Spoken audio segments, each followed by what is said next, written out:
keep this safely for me. When you want it back, you can't get it back. إِلَّا مَا دُمْتَ عَلَيْهِ قَائِمَةً. The only way you could get back your gold coin, your dinar, is if you stand there and you pound them and you pound them and you demand it and demand it and demand it back. Why? ذَلِكَ بِأَنَّهُمْ قَالُوا. This is because they argue, لَيْسَ عَلَيْنَا فِي الْأُمِّيِّينَ السَّبِيلٌ.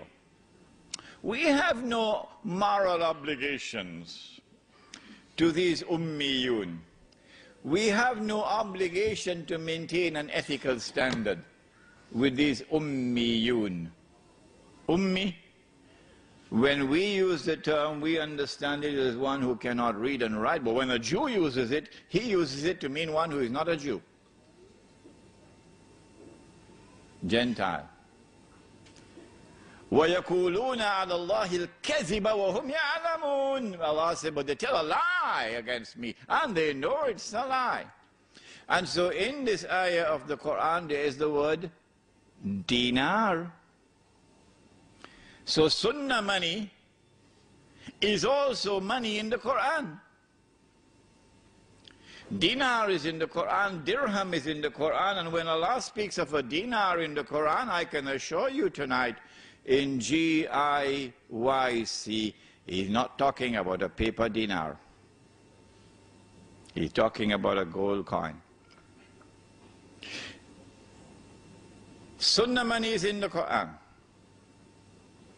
I leave behind me two things. So long as you hold on to them, you will never go astray. The book of Allah, and we've abandoned it. And my sunnah, and we've abandoned it.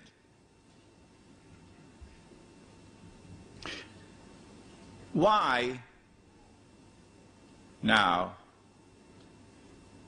was it haram to exchange 2 baskets of dates for one? Why was it riba? Answer: because dates were used as money.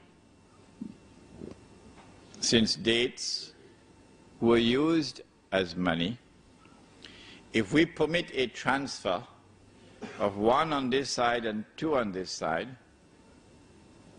we will open the door for money to be lent on interest. That's why.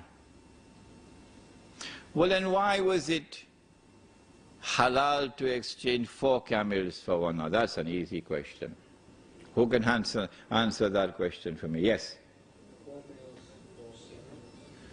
The 4 camels were male and the 1 was female. No, that's not the answer. Yes? That's the answer, correct. Because camels were not used as money.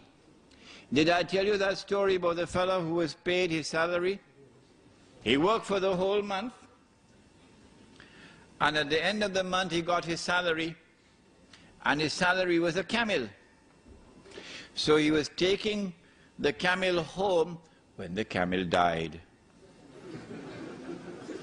So when he reached home, he said to his wife, salary died. Salary died. So wife said, go tell the boss. So she went, he went and said, boss, salary died. Boss said, when I gave you salary, salary was alive. Salary was alive. Huh? Because animals are perishable. They can die. They can fall ill. If you use animals as money, you're going to have a mountain of problems on your head.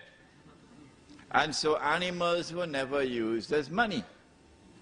Since animals were not used as money, you can have an exchange of 4 camels for 1, or 20 camels for 1. Now then, we've introduced you to sunnah money. Now let us explain what are the functions of money. I need a haircut. And my wife says to me, Imran, I'm tired cutting your hair. Why don't you go to the barber? So I went to the barber. Barber cut my hair. I've got to pay him now. So I offer him a copy of my book, Prohibition of Riba in the Quran and Sunnah. The barber looked at me with a very strange look on his face. He said, Sheikh, I am afraid I'm not interested in reading your book. How can I pay him? This is called barter. Barter has its limitations. As they found out in Yugoslavia, as they're finding out in Indonesia now, barter has its limitations. What I need is money, something which can function as a medium of exchange. I pay him for the haircut with money. He goes to the market and he buys tomatoes with money. That vendor comes, he buys my book, Prohibition of Riba in the Quran and Sunnah, with money. This is now money functioning as a medium of exchange. Allah subhanahu wa ta'ala, who created us with needs which cannot be satisfied except through buying and selling, must also have created money which can function as a medium of exchange. Sunnah money performed that function successfully. Yes, I know somebody will argue that it was not as convenient to have dates as money as it is to have some pieces of paper in your wallet. I know that argument. But the fact is that Sunnah money functions successfully as a medium of exchange. Second function of money. Second function of money. Every single home I went to in South Africa, every single home, it was a black woman. A black woman. As a domestic servant. Yeah. And she was working from morning until night. For the whole month. A black woman. So I scratched my head and I said, if that is Islam, I need to do some work here. Huh? That couldn't possibly be Islam. In every single home, a black woman, sometimes 2, sometimes 3, sometimes 4, as domestic servants, working from morning to night. That's a recipe for disaster. How much shall we pay her for her labor?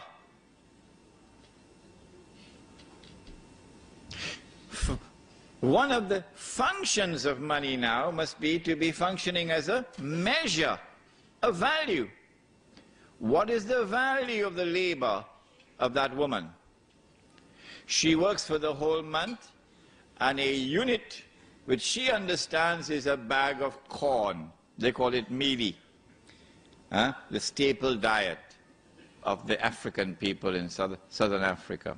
So maybe 40 bags of corn, maybe 5 or 10 she would use for eating, another 5 she'd use for clothing, another 5 she'd use for transport and so on. 40 bags of corn would be a measure of her value, of the labor. But then there's a third function of money.